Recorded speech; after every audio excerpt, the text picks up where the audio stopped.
આજે 34મી ભગવાન જગન્નાથજીની ભવ્ય યાત્રા નીકળવાની છે, તેની તમામ તૈયારીઓ પૂર્ણ કરી દેવામાં આવી છે। નર્મદા જિલ્લાના નાંદોદ તાલુકાના રાજપીપળા શહેરમાં આજે ભગવાન જગન્નાથની પરંપરા અને ઐતિહાસિક રથયાત્રા શ્રદ્ધા અને ઉત્સાહ સાથે નીકળવાની છે। રથયાત્રાને લઈને રાધાકૃષ્ણ મંદિર ખાતે તમામ તૈયારીઓ પૂર્ણ કરી દેવામાં આવી છે।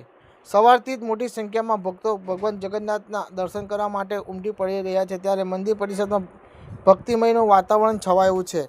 ત્યારે આયોજકો દ્વારા જણાવ્યું હતું કે તમામ તૈયારીઓ પૂર્ણ કરી દેવામાં આવી છે અને વધુમાં શું કહે છે સાંભળે તેમના શબ્દોમાં।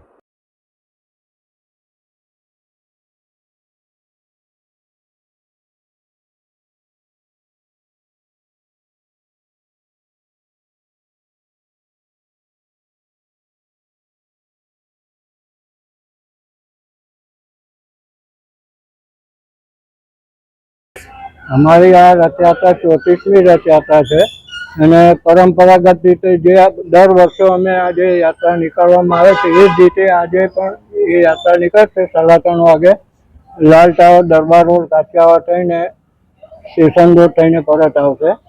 યાત્રાની અંદર ભગવાન જગન્નાથ, બલભદ્ર અને સુભદ્રાબેન રહેશે સાથે અને સમગ્ર નગરના પ્રજાજનો રથયાત્રાને પોતાની રીતે દોરડા દ્વારા ખેંચશે અને આ બાબતે પ્રસાદ અને બીજી તમામ વ્યવસ્થાઓ થઈ ચૂકેલ છે અને પોલીસનો પણ સારો એવો બંદોબસ્ત અમને પ્રાપ્ત છે।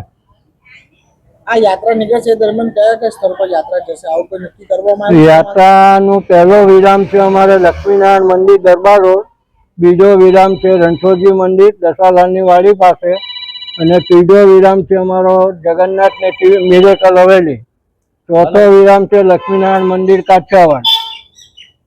તો તમે રાજપીપળા જનતાને આજે રથયાત્રા છે, રાજપીપળા જનતાને શું મેસેજ આપવા માંગો છો? વધુમાં અમે એક જ વિનંતી કરીએ છીએ કે રાજપીપળાની તમામ જનતા રથયાત્રાની અંદર જોડાય અને ભવ્ય રીતે શોભાયાત્રા નીકળે ભગવાન જગન્નાથની, એ જ અમારી આશા છે।